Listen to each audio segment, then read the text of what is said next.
Hey there, sports fans, SEC sports fans. It's a bonus episode from the Brew and Shavers SEC Sports Podcast where we pick all the SEC games coming up this week, Darren. We got another exciting slate of games, Yes, we do. including some possible playoff elimination games as we near the end of the season. The stakes seem to get raised even higher. Absolutely. You want to make some picks? Let's do it. South Carolina Gamecocks, Shane Beamer's squad. It's an 11 a.m. game on ESPN, coming to College Station to face the third-ranked and undefeated Texas A&M Aggies. Is this a tough choice for you, Darren? No, this is a no-brainer because, yes, they did finally tell Mike Shula, please go call offense somewhere else, but I just don't think it's going to make a beat A&M kind of difference to have somebody calling the plays. This was my sure thing in our earlier episode. This is definitely an A&M win. How about you? Aggies all the way. It's going to be a big win. 11:45 a.m. kickoff on SEC Network features the 2-7 Arkansas Razorbacks going up against the 5-4 LSU Tigers. A disappointing season for both of these squads, not where they wanted to be at the outset of this season. So you look at this game, Darren, these are kind of hard to pick when both teams, their goals are already beyond them. Who's going to rise up and win this game?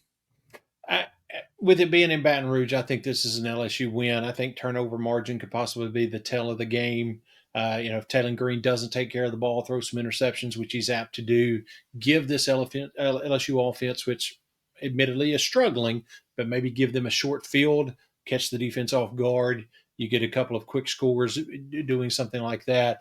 I think it's going to be a tight game. It has to be a tight game. This LSU defense has to stop this Arkansas offense. But I think they can. I think they can pull it off. I think it's an LSU win. Yeah, Arkansas averaging 35-plus points a game. Yeah. LSU giving up less than 19 points a game. Mm-hmm. Arkansas running quarterback Taylor Green. That has been a struggle for the LSU defenses under Blake Baker. I think, though, LSU finds a way to win this game, and I think we're going to see Garrett Nussmeier play better. Now, interim coach Frank Wilson said we're going to see both Nussmeier and Michael Van Buren.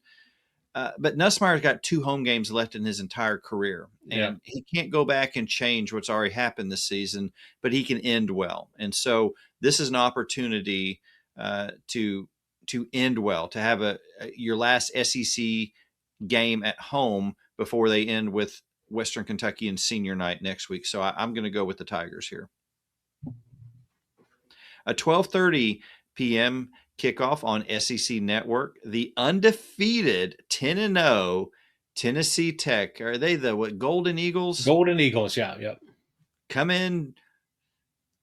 Go up north to Lexington to face the suddenly hot 4-5 Kentucky Wildcats.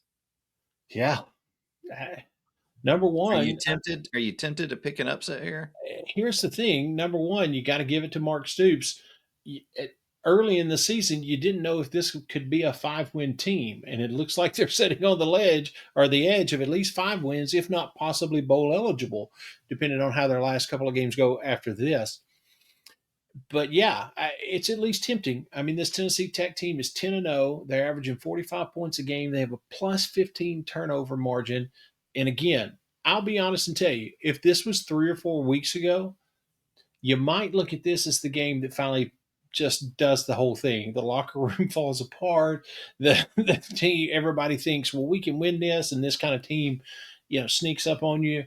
But the way they've been playing the last couple of weeks, I think Kentucky in Lexington, or I know Kentucky in Lexington can win this game. This will be a Kentucky win. I think Tennessee Tech has the possibility to make it a little interesting in the first quarter, at least fun to watch in the first quarter, but that'll be about it. Yeah, I agree with your analysis. Not much to add there. I think Kentucky wins this.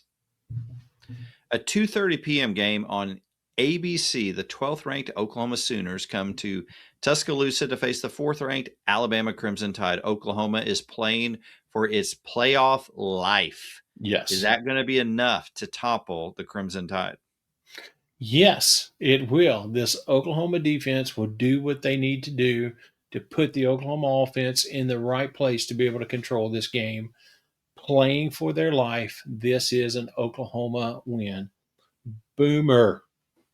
Yeah, gotta say sooner, right? There you go. How about You you? make a persuasive argument, as you did on our main episode this week, that Oklahoma can go in, and it's hard to argue with your logic.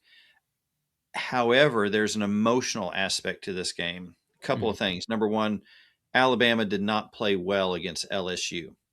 Good point.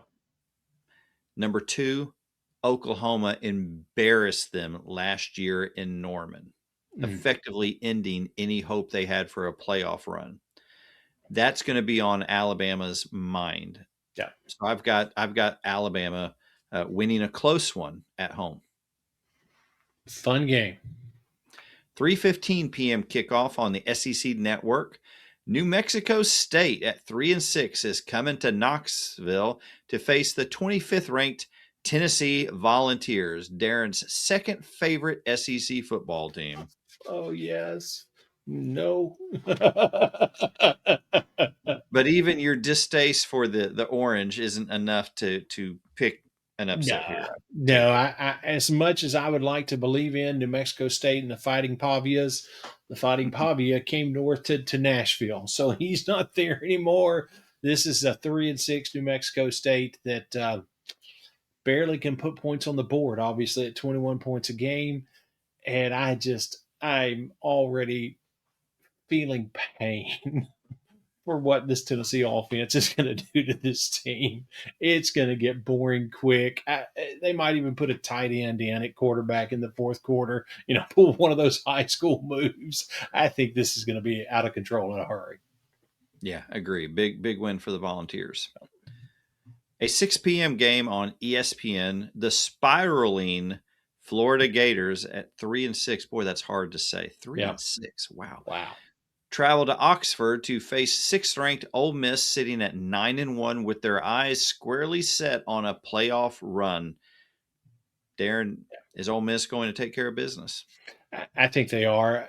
I think this Florida team doesn't know who they are.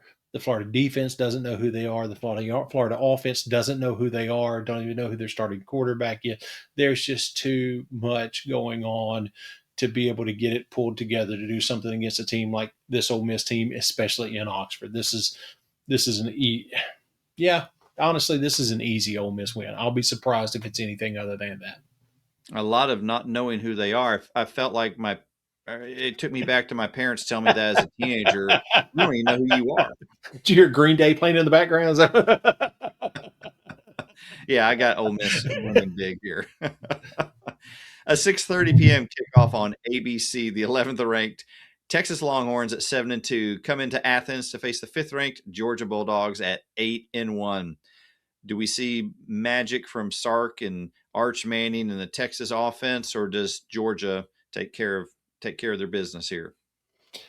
I think it'll be a fun game. I think it'll be an exciting game. Um, but Georgia's going to Georgia and Kirby's going to Kirby.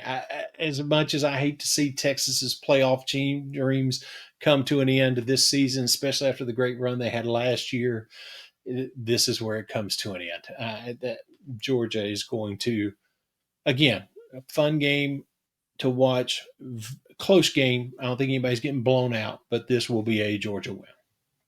Yeah, absolutely. I've got Georgia all the way here. And that takes us to a 6:45 p.m. kickoff on SEC Network. The 5-5 Mississippi State Bulldogs, one more win makes them bowl eligible, Nice. travel to Columbia to face the 22nd ranked Missouri Tigers at 6-3, who, due to some injuries, are struggling on the offensive side of the ball. Uh, this is a toss-up, Darren.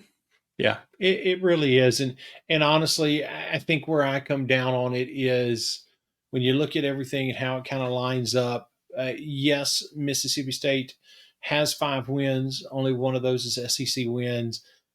Missouri's definitely having some struggles, but it is in Columbia, and so when it's a toss up, that's kind of the way I could fall to the home team, and so that's what I'm going to do with this game. I think it's going to be closer than anybody ever would have imagined this time 3 weeks ago. But like we talked about in our main episode, they're playing a third string freshman as their starting quarterback, and that opens the door for that. But I do think Missouri pulls off the win. I like Mississippi State in this game. They just keep getting so close. They're knocking Yeah, on the door.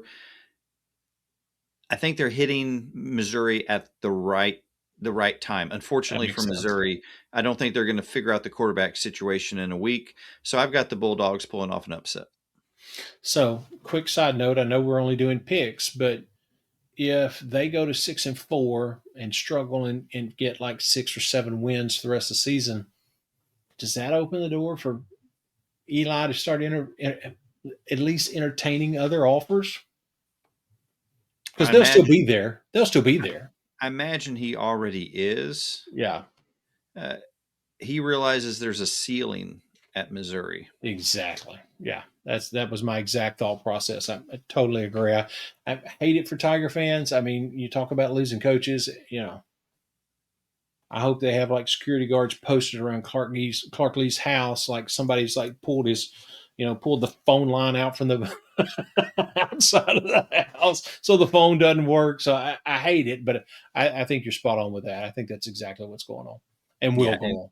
and Clark Lee, if he hasn't received calls, he will receive calls. Absolutely, absolutely, and no, just be clear about that. No. All right. Anyway, Brian Kelly's available. So new episodes no. every Tuesday. Hey, have fun watching the games this weekend. College football season doesn't last forever. We still got a ways to go, That's but right. hey, don't don't miss a single weekend of some incredible SEC football action. And we'll see you next time. Y'all take care.